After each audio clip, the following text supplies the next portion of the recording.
Bienvenue dans Top Sport. Au sommaire, un panier au buzzer pour un club de basket alsacien. Saurez-vous reconnaître s'il s'agit de Gries Oberhofen ou de Souffelweiersheim? Réponse tout à l'heure. Et puis futsal, retour sur le match entre Pfastatt et Beaucaire.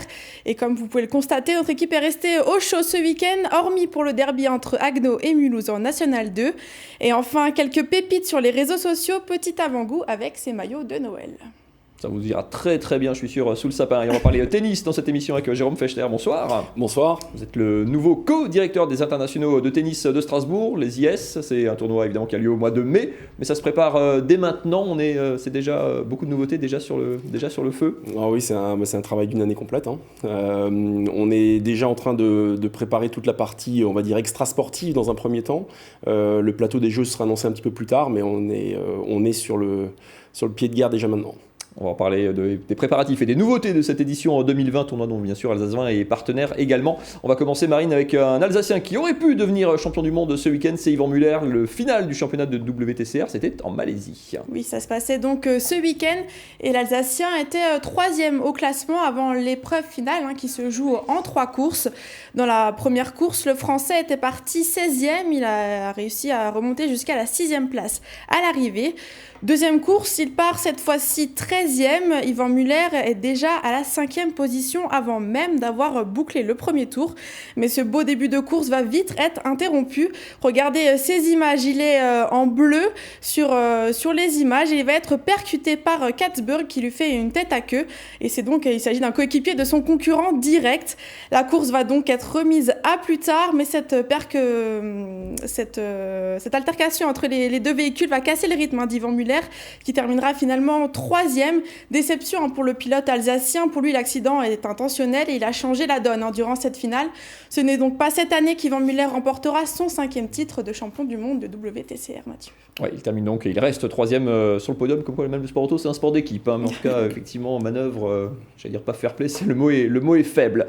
Allez, il s'en remettra Yvan Muller de cette déception. On va parler football dans ce Top Sport. Je vous emmène du côté de Mulhouse, du côté de Haguenau pour le derby contre Mulhouse. C'était ce week-end, on descend de 3 échelons, le Racing en Ligue 1, Ligue 2 nationale, National 2, il y a 3 clubs alsaciens, Schiltigheim, Haguenau et Mulhouse, ça fait quelques derbys. Celui de samedi après-midi opposé donc du côté de Haguenau. Regardez ces images, Haguenau en bleu, au FC Mulhouse en blanc, deux équipes qui vont pas très bien, même si Haguenau s'est un petit peu repris après un début de saison catastrophique. Pas grand chose à se mettre sous la dent. En première mi-temps, on s'est ennuyé un petit peu ferme après cette occasion d'Ismaël Bangoura, bien repoussé par Pierre Ebédé, et puis la meilleure occasion juste avant la mi-temps pour Haguenau.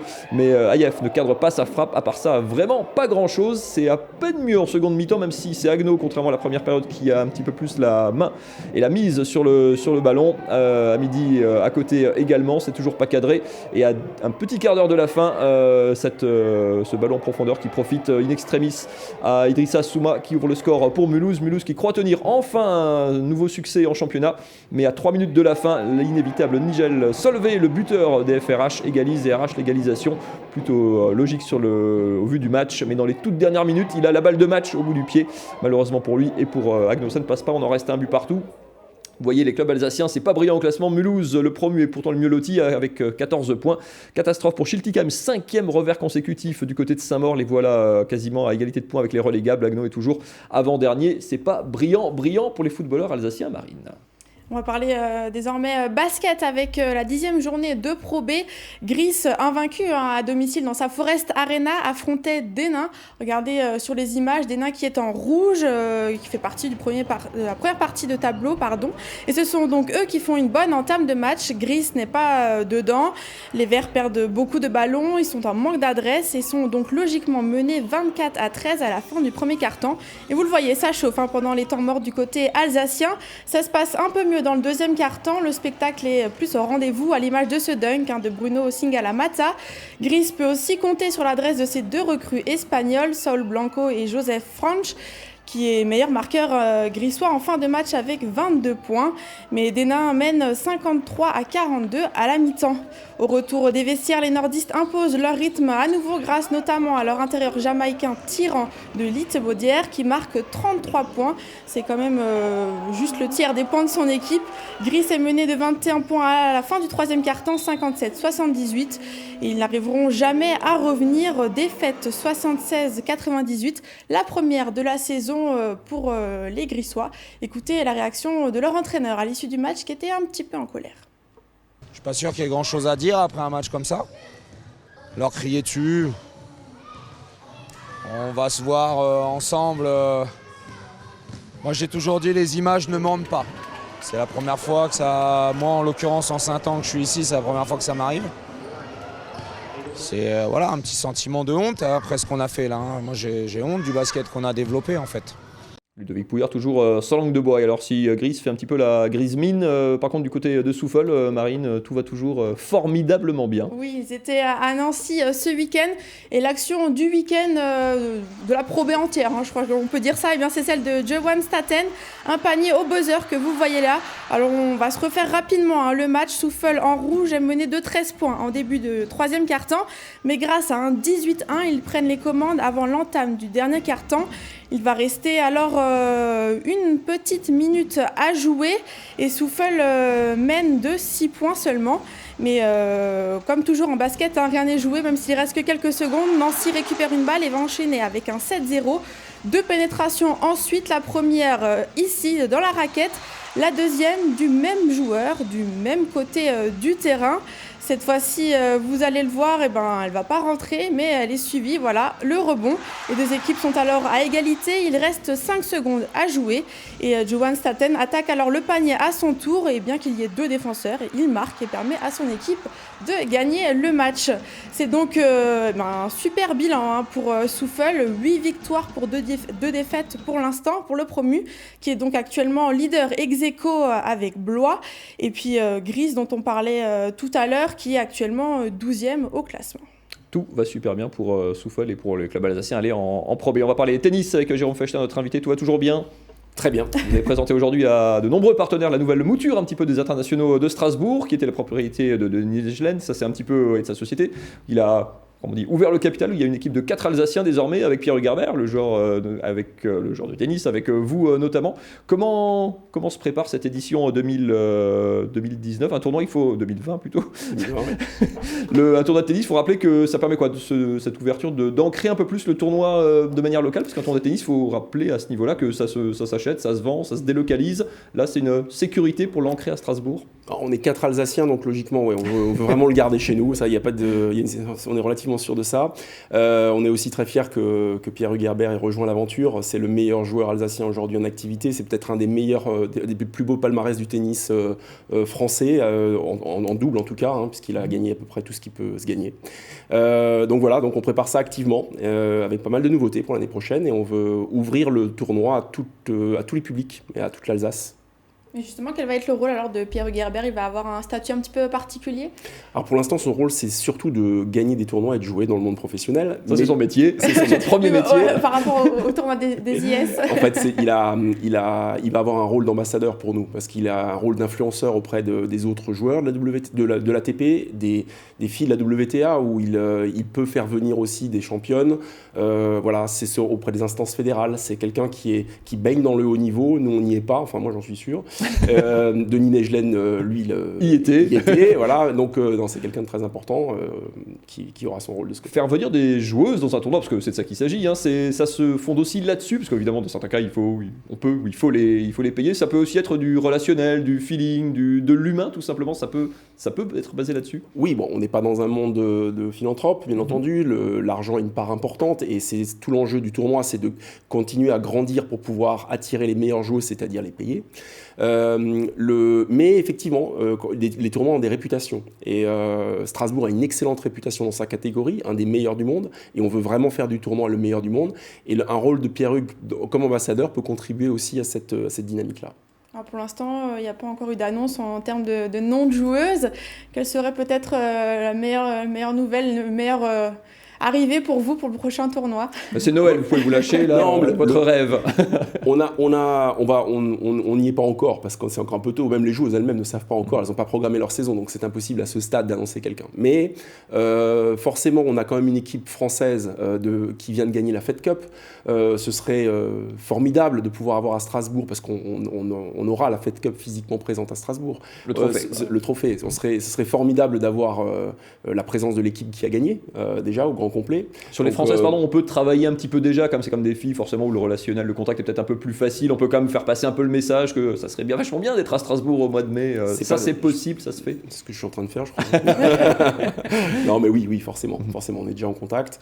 Après, on aimerait pouvoir attirer aussi des joueuses qui sont... on a déjà une très grosse densité dans le top 50, mais l'augmenter, les joueuses du top 10 c'est souvent difficile, même si l'année dernière, il y en a une qui a joué le tableau final. En tout cas, on y travaille. Voilà. Pour l'instant, vous disiez c'est encore trop tôt pour les joueuses, mais vous préparez déjà tous les à côté un petit peu du tournoi, la partie business, l'événementiel, etc., qui passe tout autour de cet événement-là. Oui, le tournoi, qui est le premier événement de sport féminin en France quand même, on l'oublie parfois. C'est également, on a aussi d'autres ancrages. Le premier, c'est qu'on est le premier tournoi éco-responsable, le premier événement de sport éco-responsable en France. Donc on a tout un tas d'activations autour de ce sujet-là. C'est un tournoi qui a vu sa fréquentation augmenter de 400% en 10 ans, alors qu'on a réduit notre trace carbone de 30%. Donc parmi ces animations, tout ce qu'on veut faire, on veut ouvrir le tournoi pour le grand public. On a annoncé effectivement à midi qu'on allait lancer le soir, après le tournoi, une scène musicale pour attirer un autre public, pas forcément que les passionnés de tennis, mais faire de cet endroit un lieu de vie pour les Strasbourgeois, pour la région. Voilà, l'aspect business est aussi assez connu. On est le premier événement de relations publiques du Grand Est avec plus de 6000 VIP qui s'y retrouvent, 900 entreprises représentées. Le grand public, c'est une chose, évidemment, c'est une cible, mais c'est vrai que ce qui fait vivre, ce qui finance le tournoi, comme un club comme la SIG, comme un club comme le Racing, c'est plus les entreprises que la billetterie. C'est vrai que le challenge, il est là. C'est vrai, le 70% des revenus d'un tournoi comme le nôtre se viennent du monde des entreprises. Donc c'est effectivement fondamental et on va continuer à le développer. Vous restez avec nous, on continue à parler tennis un peu plus tard. On poursuit Mathieu avec du handball. Ouais, je vous emmène prendre des nouvelles des clubs alsaciens de Pro League. C'est le deuxième échelon national, ils sont deux, Strasbourg et Célestat. On va se pencher sur le bilan des Violets qui ont fait un super mois de novembre, 4 victoires consécutives, qui leur a permis de recoller, de remonter un petit peu au classement. Ils recevaient Cesson ce vendredi soir, c'était au CSI. Évidemment, Célestat en violet, évidemment, qui démarre plutôt bien dans ce match, mais en face Cesson c'est du lourd, c'est le relégué de l'élite qui a puni les Alsaciens systématiquement sur leurs oublis, comme ce but du gardien quand le gardien célestadien a été sorti. 4 buts d'avance assez rapidement pour les Bretons qui mènent même 11-6, mais la révolte des Violets, notamment leur classe biberon Oleschram, le jeune attaquant allemand 19 ans seulement et les Célestadiens qui stoppent un petit peu l'hémorragie, mais la mi-temps toujours 4 buts d'avance, 16-12 pour les Blancs de Cesson, mais Célestat revient le couteau entre les dents après le passage au vestiaire. La jeunesse célestadienne monte un peu d'un cran en défense, à l'image du but de Virgile Pinchot, le gardien, 20 ans seulement, l'arrêt du gardien Hugo Christ, 22 ans. La jeunesse célestadienne fait des étincelles et Célestat égalise 17 partout, passe devant même 20-18, mais le métier et l'expérience des Bretons en fin de match va faire la différence. Les Blancs mettent un 14-4 aux Célestadiens qui ne s'en relèveront pas. Les visiteurs s'imposent 32-24, coup d'arrêt pour Célestat après une belle série et un faux pas, c'est vrai, contre Nice à domicile. Vous voyez les classements, Célestat 9e, Strasbourg battu dans sa salle par Saran est 12e, mais avec un gros matelas sur les deux relégables, Valence et Besançon. Christophe Viennet, l'entraîneur célestadien, se plaisait quand même à rappeler un petit peu les limites de la jeunesse de son effectif. Il faut avoir la lucidité de se dire qu'on ne boxe pas dans la même catégorie que ce sont aujourd'hui. Alors évidemment, on aurait préféré faire une meilleure performance, on aurait préféré gagner. Moi le premier, mais la réalité, elle est celle-là. Je crois que nous, on est une jeune équipe qui se construit. Ce soir, il y a des motifs de satisfaction chez certains jeunes. Je crois que c'est les jeunes qui ont eu un sursaut d'orgueil en début de deuxième mi-temps. Place désormais au futsal. Allez, je t'emmène du côté de Fassat. Il y a 3 clubs alsaciens en D2 de futsal. Les images sont de Gilles Koons. Ça s'est passé ce week-end. Fassat je ne sais jamais si c'est vert ou jaune le fluo, ça dépend un peu des yeux qu'on a. Il faut gros plan sur cette discipline. Fassat, c'est un des clubs historiques du futsal alsacien, une discipline plutôt d'hiver, mais qui a un championnat vraiment qui dure sur l'ensemble de la saison avec beaucoup de joueurs qui sont spécifiques à cette discipline, même si certains jouent encore un petit peu en extérieur. Match au sommet, match compliqué pour les Orinois qui recevaient Beaucaire. Beaucaire en bleu, c'est le leader tout simplement de ce groupe de D2, un ancien club de l'élite qui s'est imposé assez largement 5-0, même si l'addition est sévère pour les Orinois qui sortaient d'un gros derby du côté du Neuhof et d'une défaite 7-4. Fassat qui est 8ème de son groupe sur 10 avec un petit match là encore quand même sur les équipes relégables. Il faut peut-être se renforcer du coup un petit peu cet hiver avant la suite. Kingersheim de son côté est 3ème, le Neuhof 4ème. Fassat qui se débrouille quand même avec le plus petit budget de cette deuxième division alors que certains clubs ont quand même de plus en plus de moyens. Je vous propose d'écouter Rachid Barkat, entraîneur et joueur de cette équipe de Fassat. J'ai décidé de lancer les jeunes C'est vrai qu'on va devoir recruter aussi à la trêve pour le maintien. Maintenant, c'est vrai que voilà, on a 9 points. Je trouve que c'est pas mal avec le groupe qu'on a. Ils travaillent, c'est sérieux. Mais c'est vrai que j'ai eu beaucoup de départs. J'espère qu'on va pouvoir recruter à la trêve pour essayer de maintenir le club au plus vite. Et on reviendra sur cette discipline toujours extrêmement spectaculaire. Le meilleur du sport côté réseaux sociaux, c'est la crème des réseaux et c'est avec Marine.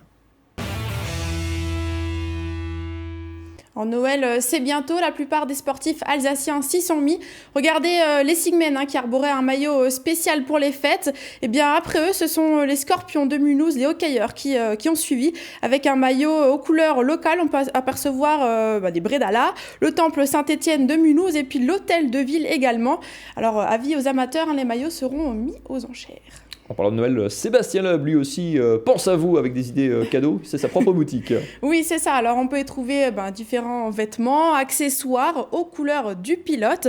Alors, on peut y trouver des vestes, des porte-clés, des lunettes, et des mugs également aux couleurs de Noël et de Sébastien Loeb, pardon. Et ce qui m'a un petit peu fait sourire, c'est cette pièce de monnaie de Paris, à son effigie. Rien que ça. Un peu de football aussi.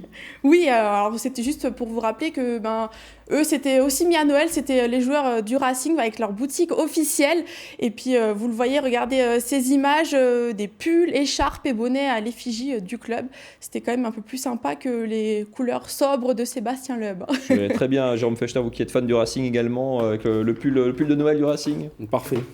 Chiche, pour la prochaine si fois. vous me l'offrez. Au mois de mai, quand il fera 30 degrés aux IS.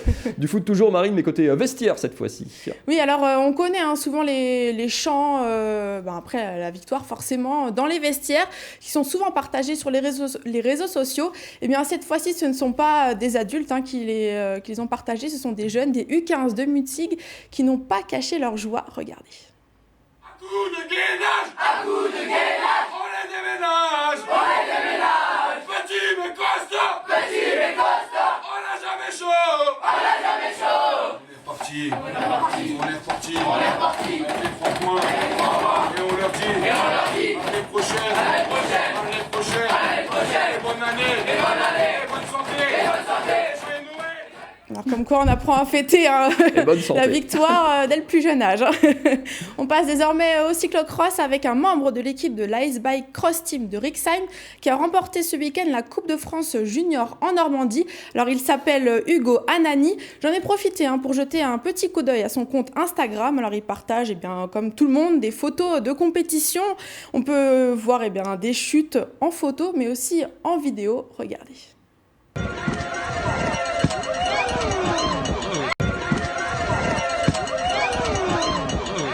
Il a réussi, en tout cas ça ne s'est pas passé ce week-end parce que sinon je ne pense pas qu'il aurait eu un aussi bon classement. C'était en janvier dernier. J'ai mal pour lui. Merci beaucoup Marine pour cette sélection. Allez, il nous reste 2 minutes pour parler tennis avec vous, Jérôme Fechner. On rappelle les dates des IS, 18 au 23 mai 16 au 23. 16 au 23 mai, oui, ça commence samedi au samedi. week-end. C'est toujours pas compliqué, c'est toujours la semaine. Juste avant Roland-Garros. C'est ça.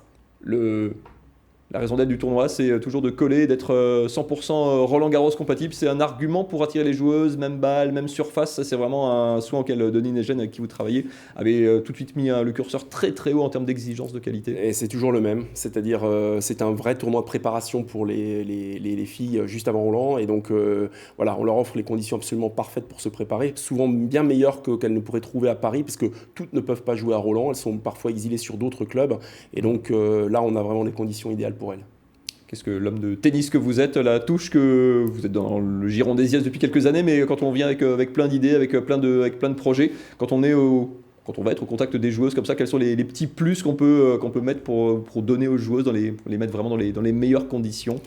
Alors, pour l'instant, j'apprends. Déjà, c'est un premier temps. Je respecte aussi tout ce qui a été fait et je crois que c'est un tournoi qui vit formidablement bien. Après, c'est toujours d'améliorer les conditions d'accueil pour les joueuses. C'est que ce soit la logistique. Et donc, Strasbourg, on a beaucoup de chance parce que c'est une ville formidable. Elles sont logées pas loin, elles sont véhiculées dans des voitures électriques, on respecte l'environnement, on a des conditions de jeu idéales. Il y a une seule chose que j'aimerais pouvoir maîtriser, mais que je ne peux pas, c'est la météo, qui a plutôt été clémente ces dernières années, à part une journée l'année dernière, mais voilà. Donc, faut construire une immense bulle en plexiglas. non, ouais, ça bon, marche pas. ouais. Le jour où Roland Garros sera avec un toit, un toit fermé, effectivement, et où jouera peut-être aussi en night session, il faudra se poser la question. Il faut aller voir Martial Bellon, il est en train de rénover son aréna à côté, Absolument. pour mettre de la terre battue. Moi, je crois que c'est les dates de play-off de la SIG en même temps, donc ça va être compliqué. On viendra vous donner un coup de main pour établir un petit peu mettre un peu de terre battue entre deux matchs de basket. On rappelle que la billetterie est ouverte aussi. Absolument. Sur le site internet. Une très bonne idée de cadeau de Noël. Et voilà, tac. Voilà. Je suis à la bourre justement. Marine, si vous avez des idées aussi. Merci beaucoup en tout cas à tous les deux d'être venus sur ce plateau ce soir. On vous retrouve Jérôme, on aura le temps d'en reparler évidemment de ces internationaux de Strasbourg sur Alsace. On va retrouver évidemment sur Alsace 20 également au mois de mai. On aura l'occasion d'en reparler. Merci beaucoup Marine. On se retrouve pas lundi prochain parce qu'il n'y a pas d'émission lundi L'année prochain. prochaine. C'est les vacances. L'année prochaine. C'est bien Super trop tôt blague. déjà.